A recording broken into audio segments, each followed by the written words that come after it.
గురుమధ్యే స్థితం విశ్వం విశ్వమధ్యే స్థితౌ గురుర్విశ్వం న చాన్యోస్తి తస్మై శ్రీ సాయి గురవే నమః. బ్రహ్మానందం పరమసుఖదం కేవలం జ్ఞానమూర్తిం ద్వంద్వాతీతం గగనసదృశ్యం తత్వమస్యాదిలక్ష్యం ఏకం నిత్యం విమలమచలం సర్వధీ సాక్షిభూతం సాయినాథం త్రిగుణరహితం సద్గురుం తం నమామి. శ్రీ సచ్చిదానంద సమర్థ సద్గురు సాయినాథ్ మహారాజ్ కి జై. జై సాయినాథ్ బాబా. శ్రీ గురుభ్యో నమః. సాయినాథుని యొక్క అఖండమైనటువంటి కృపా విశేషం చేత నిత్య సత్యం సాయి తత్వం అనే కార్యక్రమానికి స్వాగతం పలుకుతూ గత కొన్ని ఎపిసోడ్స్గా కొన్ని భాగాలుగా we are exploring the truth of life. It's very very serious topic, very very serious and important topic because అది మన జీవితానికి సంబంధించింది. It is not a story of someone. ఏ వ్యక్తికైనా తనకి తాను ఎంత ప్రధానం అనేటువంటిది ఎవరు చెప్పవలసినటువంటి అవసరం లేదు. That is the reason it is the damn serious thing where we have to use all our energies. మన శక్తినంతా కూడగట్టుకొని దర్శిస్తే తప్ప దర్శించలేనటువంటి సత్యం. అందుకోసమే సాయిబాబా చెప్తారు, నీ సర్వశక్తులు వడ్డి ప్రయత్నిస్తే తప్ప సత్యాన్ని నువ్వు దర్శించలేవు. It is not a casual thing అండి. చూడండి, తల్లి బిడ్డని ప్రేమించటానికైనా ఒక కారణం ఉంది కదా. తన బిడ్డ కాకపోతే ఆబ్వియస్లీ అంతలా ప్రేమించదు. ప్రేమేకమూర్తి అయి ఉంటే స్త్రీలు సహజంగా ప్రేమని ప్రిడామినెంట్గా కలిగి ఉంటారు కాబట్టి వాళ్ళకి వాత్సల్యం ఎక్కువ ఉంటుంది కాబట్టి సృష్టి ధర్మం, సృష్టి సహజం కాబట్టి వేరే బిడ్డలు కూడా ప్రేమిస్తారు, వేరే బిడ్డలు ఎత్తుకుంటారు. కానీ తన బిడ్డకించిన అటెన్షన్ వేరే బిడ్డకి ఇవ్వలేరు. అందులో ఏ సందేహం లేదు. ఏ తల్లిని అడిగినా తెలిసిపోతుంది మనకి. అంటే ఈ సృష్టి మొత్తంలో అత్యంత పరమ పవిత్రమైనటువంటి ఒక రిలేషన్షిప్ ఏదైనా ఉంది అంటే అది తల్లి బిడ్డ రిలేషన్షిప్ కానీ చెప్తాం. It's pretty obvious, no explanation is required. కానీ ఒక్క ప్రశ్న, అన్నిటికన్నా నువ్వు చాలా గొప్పగా ప్రేమించేది ఎవరిని అంటే ఏం సమాధానం చెప్తాం? నన్ను నేను ప్రేమించుకున్నంతగా నేను ఎవరినీ ప్రేమించలేను. ఇది నగ్న సత్యం. కాదని ఒకసారి ఆలోచన చేయండి, అవునా కాదా అని. The most lovable thing in the universe for every individual is about themself. నేను ఎంత భయంకరంగా రూపం కలిగి ఉన్నప్పటికీ, మనసు ఎంత భయంకరంగా ఉన్నప్పటికీ నన్ను నేను కండిషన్ లేకుండా ప్రేమిస్తాను. కండిషన్ ఉంటే ప్రేమించలేనండి అక్కడ. If I start analysing my self I will hate my self. It will never ever happens. ఎందుకని ఇది చెప్తున్నామంటే ద మోస్ట్ ఇంపార్టెంట్ థింగ్ ఏంటంటే నేనేనండి సృష్టిలో. మన తెలివిగా కానీ ఏదన్నా మంచిగా బాగుంటుందని నాకు మా గురువు గారంటే ఇష్టమనండి, మాకు మా దైవం అంటే ఇష్టం అంటే పచ్చి అబద్ధం అండి. ఒక్క నిమిషంలో తేల్చి పారేయచ్చు అబద్ధం అని. ఎందుకంటే నీ యోగక్షేమం కోసం కాకుండా నువ్వు వాళ్ళని ఎందుకు ఆశ్రయించావు చెప్పు అసలు? ఒక భగవంతుడిని కానీ గురువు కానీ నువ్వు ఎందుకు ఇష్టపడుతున్నావు అంటే 100% ఫర్ మై వెల్ఫేర్ కాదా చెప్పండి. దీన్ని బట్టి మనకు అర్థమవుతుంది అంటే the most serious thing is myself. If I'm not there the whole world doesn't exist for me. ఈ విశ్వమే నాకు లెక్కలేదు. మరి నాకు సంబంధించినటువంటి సత్యాన్ని మనం ఎక్స్ప్లోర్ చేస్తున్నామండి. It is such a sensitive, such a complex, such a serious and important topic. It is not the topic, it's not the concept, it is the truth of it, right? Are we talking about the philosophy? మనం ఏదైనా ఒక theory గురించి మాట్లాడుతున్నామా, ఒక philosophy గురించి మాట్లాడుతున్నాం అంటే కాదు. This is the utter truth of it. What is that mean? ఫిలాసఫీలో విభేదాలు ఉండవచ్చు అంటే అభిప్రాయం, ఫిలాసఫీ అంటే అభిప్రాయం. ట్రూత్లో విభేదం ఉండదండి. ఎందుకని? సత్యము సత్యమే. కళ్ళున్నవాడికి ఎవరికైనా సరే ఉదయాన తూర్పున సూర్యుడు మబ్బులు లేకుండా ఉంటే కనిపిస్తాడు. ఇది ట్రూత్ ఫర్ ఎవ్రీవన్. అంతే సత్యము కలిగి ఉన్నది. మనం చూసేటువంటి విషయం కూడా it is not hypothetical, we are not building any concepts on it. Concepts all are waste. Why? Because it is a concept, it's an idea. So చాలా శ్రద్ధతో, చాలా సీరియస్గా మన ఎనర్జీస్ అన్ని ఉపయోగించాలండి. పదే పదే బాబా చెప్పినట్టుగా సావధాన సావధాన సావధానం చెప్తున్నారు. ఎందుకంటే generally we are not serious about things అండి. That is how we have habituated. అంటే there are certain things which we may be interested on a particular thing for a particular period of time, not all the time. మన జీవితంలో ఏదైనా తీసుకోండి, ఒక వస్తువుకి, ఒక విషయానికి ఉన్నటువంటి ప్రాధాన్యత ఖచ్చితంగా తర్వాత కాలంలో ఆ వస్తువుకి అంత ప్రాధాన్యత ఉండదు, ఒక్క నా విషయంలో తప్ప. దట్ ఈస్ వాట్ ఎప్పుడు కాన్స్టెంట్గా స్పృహ ఉన్నంతకాలం ఆ ఇంపార్టెన్స్ తగ్గకుండా ఉండేది ఎవరంటే అది నేను మాత్రమే. మిగతావన్నీ కూడా కాలగమనంలో మారిపోతూ ఉంటాయి.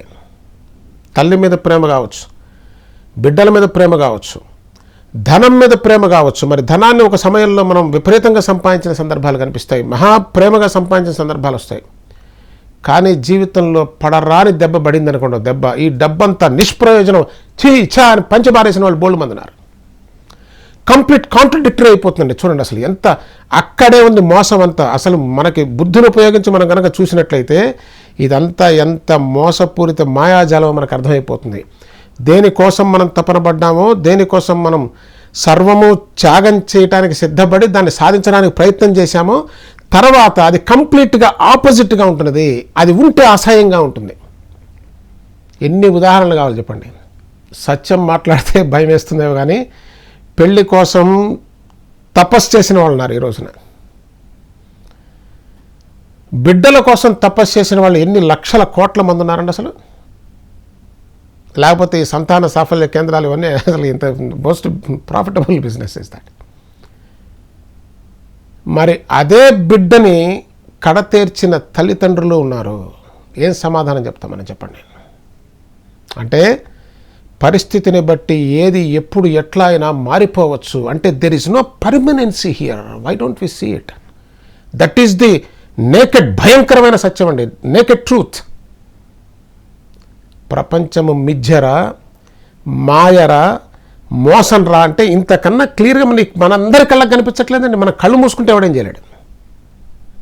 సూర్యుడు వచ్చాడు నాయన చూడరా అంటే నేను కళ్ళు మూసుకుంటానంటే మనం ఏం చేయలేం. కానీ చూడాలి, సత్యాన్ని గ్రహించాలనుకున్న వాడికి సత్యం నీ ముందు తాండవిస్తూ ఉన్నది. దీనికి పెద్ద పుస్తకాలు చదవక్కర్లేదండి. One thing we can tell, everybody must read this book. నేననేటువంటి పుస్తకాన్ని చదివి తీరవలసిందే. ఇది చదవటంతో నాకు నిజమైన విద్య అబ్బుతుంది తప్ప ఏ పుస్తకాలు వేరే చదివినా నాకు అబ్బదండి. చూడండి ప్రపంచంలో ఈ విషయంలో భారతదేశాన్ని చూస్తే ప్రపంచంలో ఎక్కడే ఉందండి. అసలు భారతదేశం నుంచి వెళ్ళిన విజ్ఞానమే కదా ఇదంతా. మనం చెప్పుకునేటువంటి మహామహా పుస్తకాలన్నీ కూడా ఉపనిషత్తుల్లో వేల సంవత్సరాల క్రితం ఋషులు కోట్ చేసినవి తప్ప ద అట్టర్ ట్రూత్ అనేది పుట్టింది ఇక్కడ మాత్రమే. అందుకు భారతదేశం ప్రపంచానికి కాదు యావత్ మానవ జాతికి వెన్నుముకైంది. దురదృష్టం ఏమైపోయిందంటేనండి, those sacred text also adulterated, మారిపోయినాయి. మరి ఏ పుస్తకం చదువుతాను చెప్పండి. ఇప్పుడు ఈ పుస్తకాలు కొంప తీస్తున్నాయి. చాలామంది అడుగుతుంటారు, ఏమైనా పుస్తకం ఉంటే ఇస్తారా? ఇప్పుడు మహాత్ముల చరిత్రలు అంటున్నాం కదా మనం. మహాత్ముల చరిత్రలు లైవ్గా కూర్చొని యాజ్ ఇట్ ఈజ్గా రికార్డ్ చేసినా కూడా దాని యాక్యురసీ, దాని ఎఫికసీని ఇట్స్ క్వశ్చనబుల్. ఎందువల్ల అక్కడ ఏం జరుగుతున్నది? ఒక మహాత్ముడు ఒక శిష్యుడితోనో లేకపోతే మరొక మహాత్ముడితోనో సంభాషణ, ఒక ఘట్టాన్ని రాస్తున్నాం. Otherwise what is that we are writing there? రాస్తున్నప్పుడు నీవు అది అయితే తప్ప దాన్ని యాజ్ ఇట్ ఈస్గా రికార్డ్ చేయడం కుదరదు. నువ్వు అది అయినప్పటికీ కూడా నువ్వు యాజ్ ఇట్ ఈస్గా రికార్డ్ చేయలేవు. ఎందుకంటే భాషకు ఆ బలం లేదు. ఎప్పుడు ట్రూత్ భావంలోకి వచ్చేసిందో అది ట్రూత్ కాదండి. ఇంత భయంకరంగా ఉంటుంది. ఇప్పుడు ఎడుపోవాలి. Yes, if a person is very serious to know about the truth, he will go to any extent. ఈ ఎక్స్టెంట్ ఆ ఎక్స్టెంట్ అని కాదు, చివరికంతా వెళ్ళి తీరుతాడు. అప్పుడు సమాధానం ఏమొస్తుందంటే, don't read any books, read this book if you can. Do we read any books at all? First of all we just glance through with all our backlog. మనకున్న నాలెడ్జ్ నుంచి చూస్తాం. దాని లోపల ఆ చదివేటప్పుడు కూడా మనం ఇది రైటు, ఇది రాంగు, ఇది బాగుంది, ఇది బాగాలేదు, అదేం చదవటం అండి. అందుకోసమే గందరగోళం, అయోమయం గందరగోళంగా ఉంది జీవితాలని. భారత, భాగవత, రామాయణ, ఉపనిషత్తులు, వేదాలు, అవి ఇవి వాట్ నాట్, ఏ గీత కనిపిస్తే ఆ గీత చదివేస్తాం. కానీ మన గీత ఇంచి మారట్లా. What needs to be change? That is my question first of all. అవన్నీ చదువుతున్నావు దేనికోసం? ఏది మారాలని, ఏం మారాలని? చూడండి, కొన్ని వందల వేల ప్రశ్నలు వస్తాయి. అసలు ఆ దృష్టి లేకపోతే ప్రశ్న ఏముంటుంది చెప్పండి? So seriousness is the vital thing. మనం సత్యాన్ని దర్శనం చేయాలి అంటే ఉన్నది ఉన్నట్టు, అంటే భ్రమలోంచి బయటపడాలి, దుఃఖంలోంచి బయటికి రావాలి, విషాదాన్ని అంతం చేయాలి అని గనక మనకు ఆలోచన ఉంటే, లేదంటే నాకు ఈ దుఃఖం బాగానే ఉంది, జీవితం ఇట్లాగే ఉంటుంది, ఈ విషాదం ఓకేనండి, పార్ట్ ఆఫ్ ది లైఫ్, మనకు కాకపోతే, మనిషికి కాకపోతే కష్టాలు మానుకొస్తాయా? ఉన్నాయిగా మనకంతా. Mind is so powerful, it plays many tricks. That way ఇగ్నోరెంట్గా what is that we can live, you are living like that. Nobody's permission is required here. Almost మానవ జాతి జీవితం అంతా కూడా ఆ ఇగ్నోరెన్స్లోనే వెళ్ళిపోతున్నది. కానీ where is the joyful life, where is the blissful life, where is the meaningful life? The entire life is repetitive కదండి. మన జీవితం అంతా పొద్దున్నే లేవాలి, మొహం కడుక్కోవాలి, స్నానం చేయాలి, ఉద్యోగానికి పోవాలి, 60 సంవత్సరాలు 50 సంవత్సరాల పాటు ఈ బానిసత్వంతో బ్రతికే ఒక సగటు మనిషికి is there a chance to live joyfully or blissfully? So finally what we have seen is we have accepted it. Very, very unfortunate. Because of the inability, దాన్ని సత్యాన్ని చూసేటువంటి సత్తా, ఆ సూక్ష్మ బుద్ధి లేకపోవటం వల్ల, ఎనర్జీస్ మొత్తం డిసిపేట్ అయిపోవటం వల్ల, ఆ సీరియస్నెస్ లేకపోవటం వల్ల, ఇన్వెటబుల్లీ అదర్ ఆప్షన్ ఏముందంటే యాక్సెప్ట్ ది ఫ్యాక్ట్. అందుకని మనకి ఎన్ని ఫిలాసఫీస్ వచ్చాయో చూడండి, అంతా కర్మండి, ప్రారంధం, ఏం చేస్తాం. Acceptance, this is all the acceptance. Acceptance is the inability. This is all done by our mind అండి. అందుకోసం ఇదంతా చూస్తున్నది. ఏదైనా విద్య ఉన్నదంటే బ్రహ్మ విద్యనని, ఆ బ్రహ్మ విద్య దేని గురించి మాట్లాడుతున్నదంటే కేవలం మనస్సు గురించే మాట్లాడుతుంది.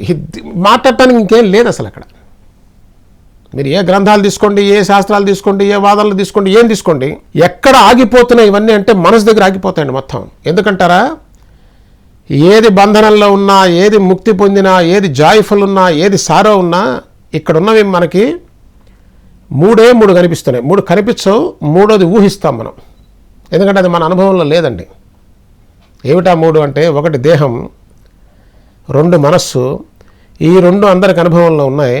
3వది మన అనుభవంలో లేదు, మహాత్ముల అనుభవంలో ఉంది. వాళ్ళ ద్వారా చెప్తున్నాం, నాయన ఒక బ్లిస్ఫుల్ లైఫ్ ఉందన్నారు కదా, ఆ ఉందన్న బట్టే కదా ఈ గోళంతా. అది ఉందా లేదా తేల్చుకోలేక జీవితాలు అయిపోతున్నాయి. జీవితాలు అవ్వటం కాదండి, ఉందా లేదా తేల్చుకోవటం క్షణం మాత్రంలో తేలుతుందండి. This is the beauty. దీనికి జీవితకాల ప్రయత్నం లేదండి అసలు.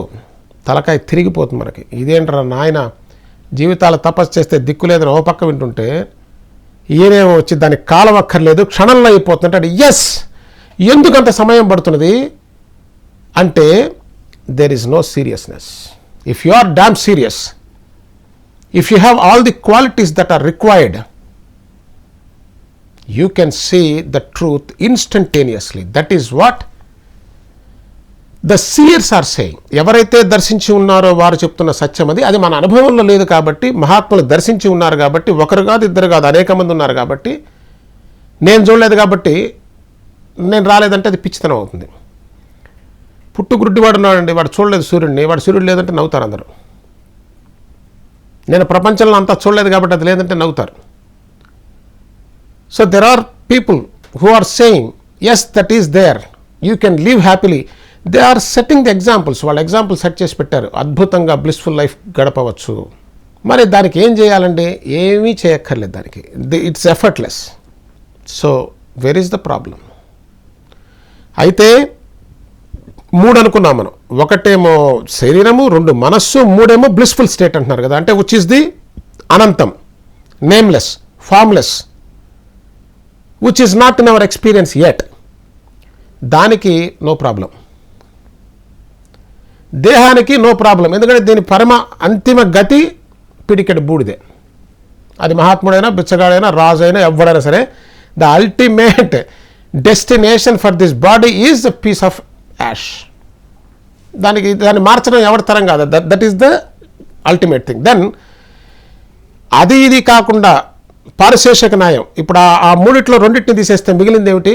మనస్సు. We know it, we know very well.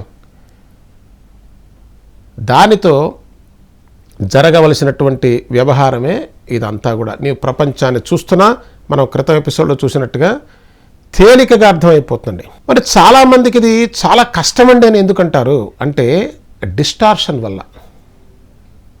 ఎన్నో గోడలు, ఎన్నో లేయర్స్, ఎన్నో భావాలు, ఎన్నో కంక్లూజన్స్, ఎన్నో అనుభవాలు, ఎన్నో నమ్మకాలు, ఇవన్నీ కూడా ఆ సత్యాన్ని చూడనివ్వవు పూర్తిగా. ఎట్లా అయితే ఇంతకుముందు చూసినట్టుగా ఒక పుస్తకం చదవడం ఇంపాసిబుల్ అండి. We can't read a book. Can we? Sai Satcharitra చదువుదాం అంటాం. Can we really read Sai Satcharitra? Reading is not making the decisions while we are reading. చదవటం అంటే ఆ పుస్తకం చదువుతూ, ఆ సచ్చరిత్ర చదువుతూ, మనకి తోచిన విధంగా మనం అర్థం తీసుకుంటూ, ఎందుకని చెప్తున్నా అంటే, మనలో భావాలు మొత్తం ఉడికితే తప్ప వాస్తవాన్ని దర్శించడం కుదరదు. ఎట్లా చూస్తాం చెప్పండి? అందుకోసమే ఒక్కొక్కళ్ళకి ఒక రకంగా అర్థం అవటం. అక్కడే ఉంది మోసం. ఒక్కొక్కళ్ళకి ఒక రకంగా ఎందుకు అర్థం అవుతుంది? ఉన్న సత్యం ఒకటైతే. ఒకడికి సూర్యుడు తూర్పున, ఇంకొకడికి పడమర, ఒకడికి ఉత్తరం దక్షిణం కనిపిస్తాడా? ఎంత డిస్టార్షన్ ఉందో చూడండి. We're coming close to the truth. Nobody can deny it. There is no question of argument. There is no question. This is in our experience, in everybody's experience, not only our experience. So, ప్రతి ఎపిసోడ్లో we are spending more time on the most ingredient called the seriousness. Seriousness మాత్రమే అన్ని ఎనర్జీస్ని ఒక చోటకి తీసుకురాగలదు. జనరల్గా ఎక్కడైనా చూడండి, అసలు మనం ఏ పురాణం కానీ ఎక్కడనే అసలు మనకు సీరియస్నెస్ ఉంటుందా? మనం కాళ్ళ మీద కాలేసుకొని కాలు ఊపుకుంటూ మనిషి ఊగిపోతూ ఏదో చెప్తాడు, కాసేపు ఆయన చూస్తే ఏదో ఆయన ఆశీర్వదించాడు. అసలు ఎంత భయంకరంగా ఉంటుంది అంటే, అక్కడ శ్రవణము జరగట్లేదు, ఇక్కడ పఠనము జరగట్లేదు. ఏదో 4 మాటలు ఇటు అటు గాల్లో పడి, ఆ చెవిలో పడి, దాని విషయం వేరే, వ్యవహారం వేరే. ఆ మాట ఊరికే వల్లి వేస్తున్నానే కానీ మరి అది నాకు సంతోషాన్ని ఎట్లా ఇస్తుంది చెప్పండి? ఎంత డొల్లతనం ఉందో చూసారా? దీనికి తోడు భయంకరమైన confusion. This is what our life is కాదా? లేదు పరమ దివ్యంతో వెలిగిపోతూ దివ్య ఆనందంతో బ్లిస్ఫుల్ స్టేట్లో రామకృష్ణ పరమహంస గారి లాగా అటు ఇటు తూలుతూ నడుస్తున్నావా? దిస్ ఈజ్ ద రియాలిటీ అండి. We have to start from here. ఉపనిషత్తులు చెప్పవచ్చు, ఆత్యంతిక సత్యమును ఉపనిషత్తులు చెప్పాయి, కానీ నేను అక్కడ లేను కదా. ప్రాబ్లమ్ ఈజ్, నేను ఎక్కడున్నాను, దాన్ని అందుకోవాలని ప్రయత్నం చేస్తున్నా. This is not going to happen. అందుకే అవ్వట్లేదు. అవ్వడానికి కారణం కూడా చూస్తున్నాం. ఎందుకు అవ్వట్లేదు అంటే, మళ్ళీ మైండ్ ఏం చేస్తుందంటే, నీకు ఇంకా భగవద్ అనుగ్రహం రాలేదు నాయన, ఆ దారిలో ఉంది, సగం దూరం వచ్చిందో 10 కిలోమీటర్లు, ఇంకో 50 కిలోమీటర్లు రావాలి. ఏదో పిట్ట కథలు, కాకి పిట్ట కథలతో మనం మన మనసుని నిద్రపుచ్చుతామే కానీ అది వాస్తవం కాదు. ఎందుకంటే అది చెప్పినా కూడా పక్కన వాడికి ఏదో నాకు భగవంతుడు కనిపించాడనగానే అయ్యో నాకెందుకు కనిపించలేదు అనేటువంటి కంపారిజన్. ఇది ఎండ్లెస్ టార్చర్ అండి, endless torture. So again we got to be damn serious about this thing. One, the second thing is we got to be terribly honest. భయంకరమైన నిజాయితీ కావాలండి ఇక్కడ. ఈ 2 లేకపోతే అసలు పని జరగదు. సాయిబాబా చెప్పినటువంటి శ్రద్ధ ఈజ్ సీరియస్నెస్ అండి. ఏం చెప్పింది సాయిబాబా? శ్రద్ధ అనేది ఏంటంటే డ్యామ్ సీరియస్నెస్. శ్రద్ధ అంటే తెలుగులో శ్రద్ధ, ఇంగ్లీష్లో సీరియస్నెస్. శ్రద్ధావాన్ లభతే జ్ఞానం. ఈ పదం తెలుసు కానీ ఆ శ్రద్ధ మన దగ్గర లోపిస్తూ ఉంటుంది. ఎందుకని అంటే ఈ కారణాల చేత. Lot of dissipation, lot of confusion, no clarity. Repetitiveness, the pettiness, violence వేలున్నాయండి. It is a terrible maze. That is what we are. అంతేగాని ఉపనిషత్తుల్లో చెప్పినంత మాత్రాన అది మనంగా లేము ఇప్పుడు. Always the contradiction is there. So don't look at that. Never ever look at what Upanishad says, because it is not in your experience. మనసు ఇంకా మాయ ఎలా చేస్తుందంటే అదేదో నీకు వచ్చిన భ్రమను కల్పిస్తుంది. దీన్ని అసలు ఇది ప్రపంచం మొత్తాన్ని దేవుళ్ళు సైతం మాయ చేస్తుంది. సాయిబాబా చెప్పలేదండి, ఒరే నన్నే మాయ ఇబ్బంది పెడుతున్నా చెప్పారు. దాని అర్థం ఏంటంటే నువ్వెంత సామాన్య మానవులు అసలు దీన్ని ధాటికి తట్టుకోలేరు. అసలు ఆ మాయ ఏంటి, దాని వ్యవహారం ఏంటి మొత్తం చూసేటువంటి అవకాశం ఉండదండి ఇఫ్ వీఆర్ వెరీ సీరియస్. ఎక్కడికి వచ్చినా అక్కడికి వస్తుంది. సాయిబాబా చెప్పిన శ్రద్ధ మనకు అర్థం కావాలండి, దాన్ని జపం చేయడం కాదు. ఆ జపం అగైన్ రిపిటేటివ్. అసలు చాలామంది జపం అని చేస్తుంటారు కదా. వాట్ ఈజ్ జపం? మననం చేస్తుంటాం కదా. మంత్రం అంటే మననం కదా. దానికి ఏం చెప్పారో తెలుసా డెఫినేషన్?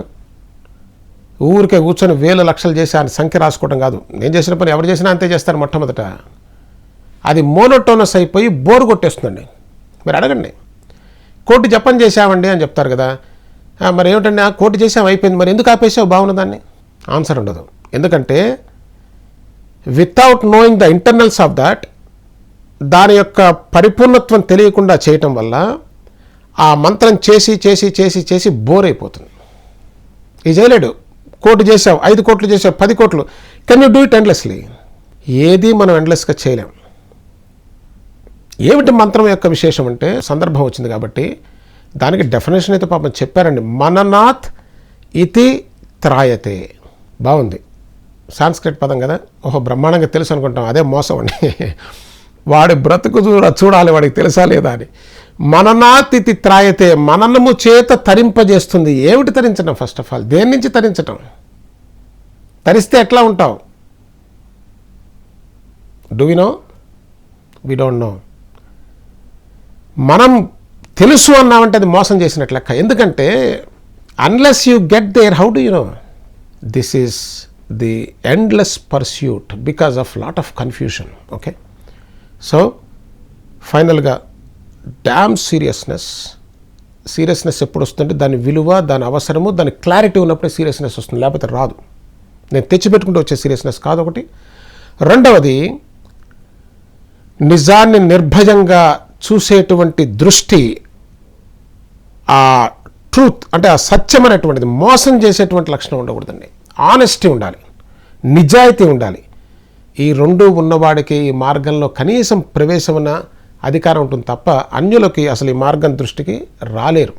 అయితే మనం ఇంతకుముందు ఎపిసోడ్స్లో చూసిన దాన్ని వచ్చే ఎపిసోడ్లో ఈ భయం తాలూకా ఇంటర్నల్స్ని చూసేటువంటి ప్రయత్నం చేస్తున్నాం. దాన్ని మనం వచ్చే ఎపిసోడ్లో చూసేటువంటి ప్రయత్నం చేద్దాం. సమర్థ సద్గురు సాయినాథ్ మహారాజ్కి జై.